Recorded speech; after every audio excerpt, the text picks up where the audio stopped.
We now join this ESPN international program already in progress.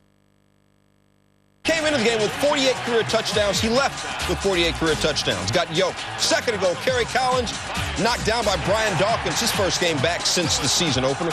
Third and goal, Levin still hasn't had a touchdown since the last time I talked about it. On fourth and goal, Jim Fossum sends in Tiki Barber, and they do a sweep. And Philly's like, player, please. Giants had more yards and penalties, 113, than they did rushing. Eagles led 14-3 at recess. Second half, Donovan McNabb was saucy. This pass to Brian Westbrook. McNabb completed passes to 9 different receivers. Had his 5th career 300-yard passing game. 2 of them have been in the last 3 games. Eagles win 28-10. Falcons and Saints, home team, going to spot Atlanta 20-3 halftime lead. But in the fourth, it's 2017. 2 minutes left to play. Deuce McAllister. Oh, Deuce puts it on the ground. Ellis Johnson's got it, and then Ellis puts it on the ground. And woo, Williams has got it. That's a slippery little sucker. Game saver. Saints get the ball back and a first down. 9 seconds to go. John Carney, 26 yards. Let's play more. To overtime we go at 20. In the extra frame. Saints ball, 2nd and 9. McAllister again. From his own 40, off he goes. All right, the game is over. All right, we're going to win. I'm leaving. Woo, the game is not over. He's just dropped the ball again. Matt Stewart for Atlanta recovers. It's a touchback. Kansas City had no business fumbling the ball. Look at it here. John Bolden just clubbing it free. McAllister, he'll think about that. Falcons possession. Let's hand it to Warwick Dunn. And look at this. The kid from Louisiana in Louisiana. He's going to make him pay. Down he goes. He had 162 yards rushing. 340 over the last 2 weeks. Jay Feely on to try and win it. He's 3 of 9 lifetime from more than 50. Let's make it 3 of 10. Missed it there. Long field goal try, no good. Now McAllister. Let's put 2 hands on the ball and hang on tight. Covered up. There we go. That's 26 yards. He finished with 173 yards, 2 touchdowns, and finally Carney one more time. Third field goal of the game is a game winner. Saints in OT 23-20. Get back to 500. From one overtime nail-biter to another, Ravens and Dolphins. Kyle Bowler on crutches. The Ravens crutch third-string quarterback Anthony Wright. Fourth quarter tied at 6. Brian Greasy to throw. Hater in the house. Ed Reed, 6 interception this year. The rookie is the truth. Where's he from, John? He's from the U. Another kid from the U. Those 6 picks tie for the AFC lead. 2 plays later, they're Wright tonight. But Wright was wrong because Sammy Knight got his 2nd pick of the game. Later in the fourth quarter, still tied at 6, Olindo Mare, 48-yarder. Ravens just 220 yards offense. They lost 88 in penalties. We go to overtime. 3rd NFL game this year without a touchdown. Jamal Lewis, my bad, coughed that up. 4 plays later, Mare, a 43-yarder to redeem himself, his team, mankind. All right, it's overkill, but It's good. Ricky Williams had his first 100-yard game since week 3. Dolphins win it 9-6.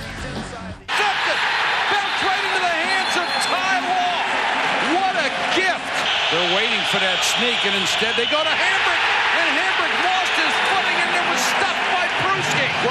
What a bad call. That has happened all night. We just kind of self-destructed. We had a lot of penalties that kept us from getting much going the first half, and of course then the turnover bug kind of hit us there. Bill congratulated me on the win. I told him that I thought he had a good football team, and that I wished him well. And I do. I'm about tired of talking about that kind of thing. The guy did a hell of a job for me for a long time. So people in the media can try and drive a stake between us if they want to, but that's not going to happen on my point, for sure. Before this season, Bill Parcells had only been shut out twice his whole career. It's now happened twice this season, the latest handed to him by a Patriots franchise that's 8-2 for the first time since Steve Grogan quarterbacked them back in 1978. Mike Patrick and crew called the game. Now we call them. Mike! Thank you, Stuart. New England goes to 8-2 for only the 2nd time in franchise history. And the Patriots were the team that made the only big plays tonight. Starting with Tom Brady, who hit Deion Branch for 46 yards. That set up the first score of the ball game. As it turned out, that's all they needed, an Adam Vinatieri field goal. But David Givens set them up for more with this catch and run. And the defense came through in the second half. Ty Law with the pick off the tip. Teddy Bruschi on 4th and inches from midfield made the big stop. And then Tyrone Poole, the other corner, comes up with the big grab, and it is 12-0 New England over Dallas, and Dallas falls to 7-3. The New England offense, as we said, Joe, they made the big plays tonight. There weren't that many, but they didn't need that many. Well, you knew exactly what the opportunities were going to be. Tom Brady told us, we want them to blitz. They baited them into 2 situations. They got people wide open. The thing was impressive is the offensive line did a terrific job of giving Tom a chance to be able to make the throws. And, Paul, when we talked to both coaches before the game, Bill Parcells says, well, I know Bill Belichick so well, he's going to try to take away our most dangerous weapons. And they did. They took away virtually everything for Dallas Well, tonight. they did. Dallas started every one of their drives inside their own territory. They never really, there was at one point in time, we only had like 5 plays that they had across the 50-yard line. Right. New England, Dallas knew that when they were going to play New England Patriots, because of Bill Belichick's defense, that he was going to take away Terry Glenn. He did that. I mean, he took him out of the ballgame. And once he did that, he forced the Dallas Cowboys to just do things they didn't want to do. Magnificent performance tonight by the New England Patriots as they go to 8-2. Dallas falls to 7-3. Let's go back to John Anderson. Thank you, men. Chargers Broncos with Doug Flutie Magic strike twice. No. Second quarter, Broncos already up 13-0. Rod Smith fielding the punt and then running like people are chasing him. John. They did. Yeah. Didn't get him. 65-yard touchdown. His first career punt return for a touchdown. He also caught 10 balls. Now has 608 in his career. Jake Plummer missed last 4 games with shoulder injury, foot injury. That worked. Shannon Sharp takes it to the house. Ties Jerry Smith for first in the all-time tight end touchdown list with 60. But let's say we get him the record outright, shall we? All right. Plummer, Sharp. Nice little fingertip grab. 7 pass receptions, 101 yards. The Bolts had 96 yards total. Broncos 37-8. Chris Berman now with his top 10 plays. Matches on Saturday. Texas's Sloan Thomas on the pass from Vince Young. Wow, what concentration for this Longhorn as Texas beat Texas Tech 43-40. Then we go to Michigan's Jason Avant. Watch this grab against Northwestern. Look, Ma, one hand as the Wolverines roll over Northwestern 41-10. In the pros, Marvin Lewis's Cincinnati Bengals have turned over more than just a new leaf. After undefeated Kansas City got to win 5-6 minutes to go, they don't sit on the ball. What a decision to have John Kenton hit Peter Ward for a 77-yard score. And you know what? Dick Vermeil said, we've been had. And the unlikeliest of all sights, the Bengals kneeling down to clinch the victory over the then 9-0 Chiefs. Monday night, Donovan McNabb. Tough run with under 10 minutes to go at Lambeau to give the Eagles the lead. And then with 30 seconds to go, McNabb, tough pass to Todd Pinkston. He completed a great week with another great performance on Sunday. And Brett Favre looking on in disbelief, saying, we've been had. Laughter. What they have for the Titans on the road? Well, not Kevin Johnson. He was deactivated with his first game. Second quarter, 3-0 Titans. Steve McNair finds Justin McCarron for the touch. Great grab. 10-0 Titans. Look at it. Good concentration. Got it. Got it. 16th TD pass of the year for McNair against just 4 picks. Now, fourth quarter, 10-3 Titans. First and goal. Chris Matuma-Fala. Stop. That's all right. Run it again so I can say his name again. Wrong. Stuffed again. We'll move on. Fred Taylor on the sidelines. Didn't play most of the second half. Maybe a hurt knee there in the second quarter after delay of game. Third and goal by Leftwich. Hits Cortez Hankin, who gets hit hard by the defense. And fourth and goal, Leftwich. That's incomplete. Titan defense rising up to make the stand. Jeff Fisher and the Titans win up 10-3. Didn't score 30 this week, but the win streak's now 5. Lions and Seahawks, Motown 20-game road losing streak. Third longest in NFL history. Second quarter, Matt Hasselbeck. Sweet to Bobby Ingram, 34-yard touchdown. Ingram celebrating his alma mater, Penn State's win on Saturday. Joe Pa now 339 wins and counting. Later in the second, Ingram really doing some celebrating. As cool as the other side of the pillow. 84-yard punt return for the touchdown. Seahawks 35 points in the first half. Third most in franchise history in the first half. Seattle wins at 35-14. NBA Rockets and Raptors, fourth quarter, less than 15 seconds left. 83-80 Rockets. Chris Bosh three. Booyah! He only played a year at Georgia Tech. First career three-pointer sends the game to overtime. In the first overtime, tied at 89, Steve Francis for three. Nothing but glass. And that's it. We go to double overtime. In that frame, Antonio Davis, no, but Bosch had his back. Big ups, respect. Bosch had 25 points, 10 in the overtimes. Raptors win at 101-97, double overtime. Toronto now 5-0 at home. The first two were good times. New York guy back in the New York area, facing his old teams, beating his old teams. And then playtime was over. Bill Parcells' third party against one of his old teams was about as much fun as tooth decay. Against the owner he left and the coach who left him. Parcells may very well become the first coach ever to lead 4 different teams to the postseason. But as Susie Kalber found out in our Sunday conversation, success is taxing.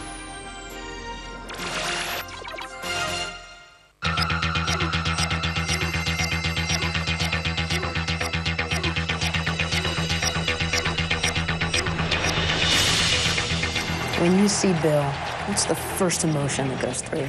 First emotion? Well, I've heard that I've read a lot lately that there are some emotions. I've heard words like hate and disdain and nothing's further from the truth. It really isn't. And I think Bill's, we worked together for a long time, and he did a tremendous job for me, and I won't ever forget that. This is amazing. This is incredible. That's why he loves football. After 3 5-11 seasons, what's been the most important key to making this a successful team? Well, I don't know that we're successful. It's still a long way to go. I just think trying to teach them why you lose. You can teach them why they lose, and you can avoid that. And I think you have a chance to win. How do you inspire loyalty? I don't know that I do that. I try to be candid with everybody I deal with in this business, sometimes to the dismay of some of them. What has inspired you to know so much about each individual player as a person? What I do get interested in is when I see someone that kind of gives me the idea that they're interested in trying to go forward in this job. If they're yearning for information to help them be successful, then I enjoy that part of trying to give it to them. Now, I've got players like that on the Cowboys. I've got some young players here that are yearning to get in my head and to know what I know. And I like that. It's the first time you're coaching without family around. What's that been like? Well, I can't say it's been fun. I am, to a degree, lonesome for my youngsters and to be around them, at least to be able to see them. But I try to stay in touch as best I can. What's the price you pay, personally, for being a coach? Oh, hey. This is a killer game. I mean, for me, my personality type, it's a killer game. It wears you down. It beats you down. That's probably why I can't do it for extended periods of time anymore at my age. Got to get away once in a while. And but that's just with me. I'm not saying that's with everyone, or it should be. It's just my own personality. Someone used a word recently, or some words recently, that explained it a lot better than I could. They told me that I didn't have a mental defense for it. And I think that's right. Thanks, Susie. A quarterback and linebacker looking each other in the eye and debating the best and the worst of an NFL Sunday. We set off a chain reaction with Sean and TJ. It screams, watch me. Plus our empirical and lyrical look at all of Sunday's best football and our Coors Light nightcap. Just tell the guy at the door you're with the band, huh? I love an upsetting day. The battle in the bay. The nightcap's on its way. Don't go away. Here's the football! We go. Brought to you by Coors Light, the official beer sponsor of the NFL. Cold down easy.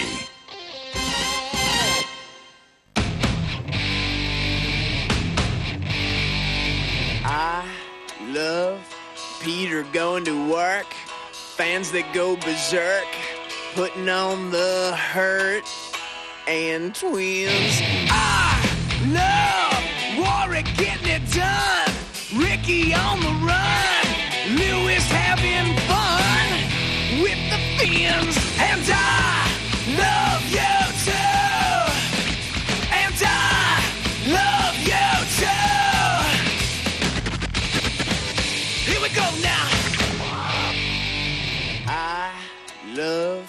Eagles wearing black, Rudy's ground attack, a sneaky quarterback with 8 wins. I love $1 million bills, going for the kill. My word gets a thrill and a win. And I love week 11. And I love you too. And I love you too. And I love you too. Here's the football. I'm just going to talk regular like because I can't compete. Gridiron Trent, this is actually a happening. For the first time in NFL history, 14 players run for 100 yards, but only 5 of those 14 scored a touchdown. Edge had 3 of the 8 total. However, 9 of the 14 players were on the winning side. Sean and TJ, I believe the two of you would now like to have an exchange of football ideas.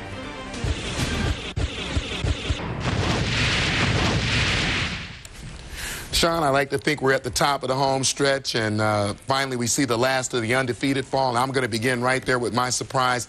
It's the Cincinnati Bengals offense versus the Kansas City Chiefs defense. And whether you were talking about John Kitna or whether you were talking about Rudy Johnson or Peter Warrick, all of those guys played an outstanding game. You had 19 of 32, 2 touchdowns, 233 yards for Kitna, but more importantly, no mistakes, no INTs. Rudy Johnson, 22 for 165, very efficient running game.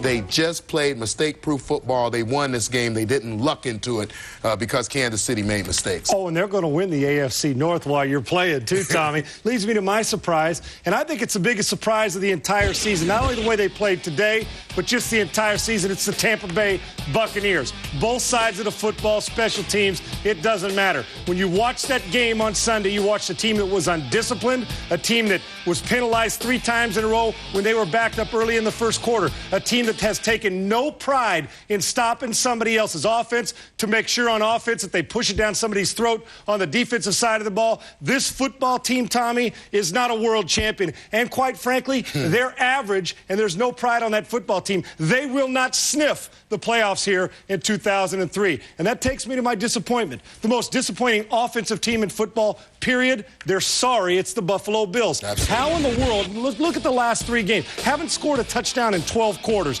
number one. Take a look at something else. 4.7 yards per attempt for Drew Bledsoe, 3 interceptions, no touchdowns. This offense is going nowhere fast. I don't want to hear about injuries. I know Eric Moulds is out, but Tommy, everybody's hurt at this point in the season. And I will tell you this, maybe, just maybe, I can't believe I'm saying this, that Alex Van Pelt better tune up his arm because Drew Bledsoe right now looks like a very average, timid quarterback. I'm going to stay on the offensive side of the ball, and I'm going to stay in the jungle in Cincinnati. My disappointment is the Kansas City offense versus the Bengals defense. You look at the numbers, Trent Green put up over 300 yards of passing offense, but the key for Kansas City is always going to be how much they get from Priest Holmes. And when you look at the 16 carries for 62 yards, that's not enough effectiveness with the running game to get the job done. I think if they have to depend on Trent Green to carry the load, then they're not going to be successful. And also, there was a return in the game, but I think most people expected that punt return from Dante Hall and not from Peter Warrick. I'm going to go right to my coaching move. I'll bet it stays in the same game. It's the trifecta for the Cincinnati Bengals, and I'm talking about the coaching move. You had just over 7 minutes left in the game. The Kansas City Chiefs score. They go for 2. It's 17-12. They're trailing. Most people, like me, I'm thinking that the Bengals are going to set on the football. I see Kitna drop back to throw on the first play from scrimmage, following the kickoff return. I'm like, no, no, no. Yes. 77-yard touchdown to Peter Warrick. What a great call. A la something that Dick Vermeil would have done, seals the win. Tommy, that takes me to my coaching change, and I'm not going with that game. I'm going to go with the New Orleans Saints game and Jim Haslett. We've hammered the Saints. I know I have all year long. Jim Haslett did it right on Sunday. You got your best football player, Deuce McAllister. You give it to him even when you're down 20-3. Great coaches don't deviate from the game plan, especially when it's your best player. Deuce McAllister, 9 catches, also rushed it 28 times for 173 yards. Jim Haslett, you did right, and you guys are going to make the playoffs in New Orleans. Tommy, that's my coaching move. Looks like we're headed towards a good final month and a half. Going to be a heck of a finish. Sounds good. John Anderson, back to you, buddy. Brought to you by Rocky Mountain Cold Coors Light. Cold down easy. You want passion? Play-by-play guys getting all oiled up, pump up the volume, NFL style. Got time, gonna go long. He's got Morgan wide open. Got him. 30, 20, 15, 10, 5, and touchdown! The fake, a direct snap to the punter, Hunter Smith. He runs up to the 20, to the 10. He's into the end zone. Touchdown! McNair throws the slant. He caught it. He caught that ball. On a tip. Touchdown! Throw for Sharp Shannon. Touchdown, Denver. What a play by 84. That is his third touchdown reception of the football game. Lewis comes up at his 32. Across left. 35. On a little hole. Broke out of the tackle. He's got it field. Cody. Nobody's going to be there. Peter Ward. 20, 15, 10, 5. Touchdown. Looking long. Come on. Look at Peter Ward. Long. He's got it. At the 35. Breaks out of a tackle. Nobody will catch Peter again. 5. Touchdown. Peter Ward. I got this one little thing, but it's probably not important. It's not at all? Yeah. Nothing else you want to get off your chest? Don't worry about it. We'll say goodbye for now then. NFL Primetime is next. Bengals and Pats rule the day.